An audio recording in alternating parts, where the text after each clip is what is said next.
So far, we've seen a teenage boy that returns by death, a 26-year-old freeloader virgin turn back into his 14-year-old past self, a 20-year-old college kid travel through a book into a world where everyone literally hates his guts, but I think we found the one, guys.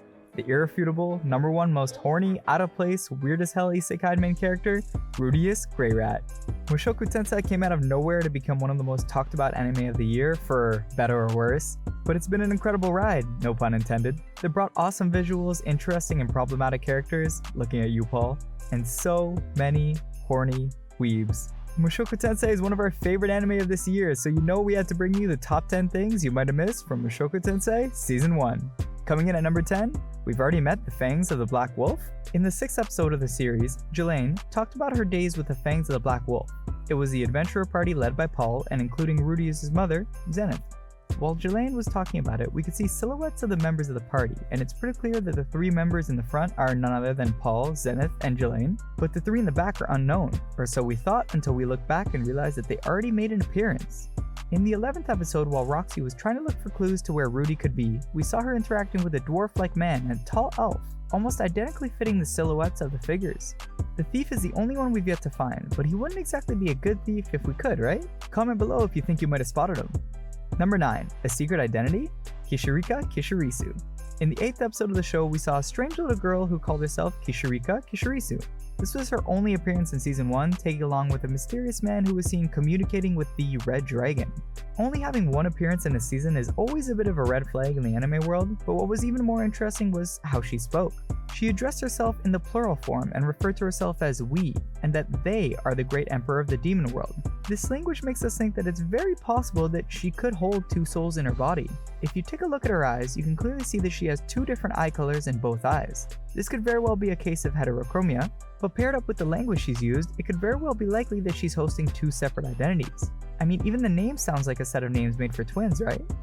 Number 8. A Game of Thrones reference? The House of Lannister. In the 8th episode of the series, Refugian went full Game of Thrones on us. There were not only hints of incest and deep politically driven hatred, but we also saw a banner similar to that of the House of Lannister. To top it all off, the way that everyone was proposing Rudy to get married to Aerys, it was definitely something that fits the House of Lannister. If we compare the characters of Moshoku Tensei to Game of Thrones, then Rudy would definitely be Jon Snow, considering how he's the one who's supposed to lead a rebellion against the politics of the big houses. If you see any other similarities from Game of Thrones, let us know below. Number 7. Telepathy. In the 9th episode of the series, we learned that members of the Meguro tribe are able to communicate through large distances with the help of their telepathy ability. As we know, Roxy is a member of the tribe, but it appears that she isn't able to do so. And in fact, if she was, then she would have realized that little Rudy is in fact a 34-year-old man who has some pretty perverted thoughts about her.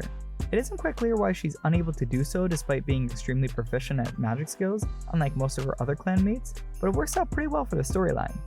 Number 6. Guilty Gear reference. If you're a gamer, then you might already know that the new Guilty Gear game is out, and fans can't have enough of it. With constant 9 out of 10 reviews, the game is bound to give you amazing visuals and an immersive fighting experience, but unfortunately its popularity isn't quite multinational. In comparison to titles like Street Fighter and Tekken, it's quite a smaller player base, shown through Rudy's more niche tastes as we saw him excited to play one of the games from the Guilty Gear series in his room. He was playing with a popular character called Dizzy, a challenging character to master, which was probably a helpful way to cope with his parents passing away, as Rudy skipped their funeral to play the game. Number 5. Subtle CGI. Animation can come in various forms like 3D, rotoscope, stop motion, but anime is traditionally created in the 2D frame-by-frame style, creating unique visuals like the Beauty of Demon Slayer and the Fate series. But as many of you have already seen, there are many studios that incorporated bits of CGI in their productions. One strong example is ReZero, incorporating CGI subtly through the backgrounds of various episodes where Subaru was in Market Street. And another arguably worse example comes from the recent Attack on Titan season with the Titan animation. In Moshoku Tensei, instead of using CGI for large characters or diverse backgrounds, Studio Bind uses it for the character of the human god. You'll notice the movement of this figure next to Rudy is quite different from what we're used to, but it doesn't feel too different or misused because of the strong skills from Studio Bind. Number 4. The created languages. If you're a Japanese language fan and try to make sense of how Rudy and the others were interacting in a language that, despite sounding familiar, was not exactly Japanese, then this one will be fun.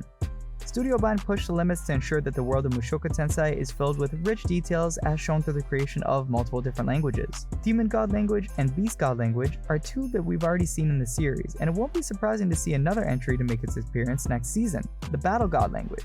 In recent interviews, the voice actors who were supposed to speak these languages, besides Rudeus, have expressed that they're proud of the fact that they've successfully learned and mastered the Demon God, Beast God, and Battle God languages, thus confirming the appearance of another language that will soon seen in the anime. Number 3. The Harvesters. Peter Bruegel is a famous artist known for his work of creating scenes that illustrate the differences between socio-economic classes. His renowned piece, The Harvesters, described the life of the local farmers and how grueling their work was. If you take a close look in episode 2, you'll see an exact copy of the painting animated by Studio Bind, a brief but significant respect to the legendary artist. There are also some interesting theories surrounding this painting, one of which talks about how Rudy saw the painting during his lifetime and subconsciously created a world from it while under a coma from his accident.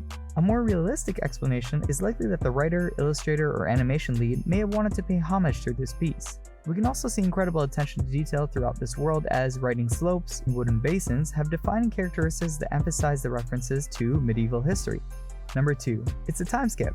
There are often viewers who complain that the characters never age despite time passing in the world of anime. Pokemon, I'm looking at you. But Studio Bind ensures smooth continuity to avoid any criticism. In episode 6, we saw Rudy, Eris, and Jelaine studying while sitting on a table twice. The changes between the frames are a pleasure to watch, as the character development that wasn't explicitly shown can be conveyed through the changes in character design over time. Rudy grew taller and now covered more of the window in the background, and Jelaine's writing was clearly improving since we last saw. It's the little details that count when it comes to long-running anime, and Studio Bind continuously exceeds expectations. Number 1. Paul needs to do better. Paul Greyrat is without a doubt a problematic character. First, you love him because he's a hard-working father, strong, charming, and good to Rudeus, and then he forces himself on the maid, sleeps with her, and gets her pregnant. With everything he's got going on, we were surprised that he had the time to defend the Hidden Leaf Village from the Kyuubi and Obito. If you didn't already catch it, Paul is voiced by the legendary Toshiyuki Morikawa, who has voiced famous characters like Julius Novachrono in The Black Clover, Griffith in the 1997 adaptation of Berserk, and most importantly, the 4th Hokage Minato in Naruto. There's an ever-growing history behind Paul and his antics, if you want to call them that we're excited to learn about.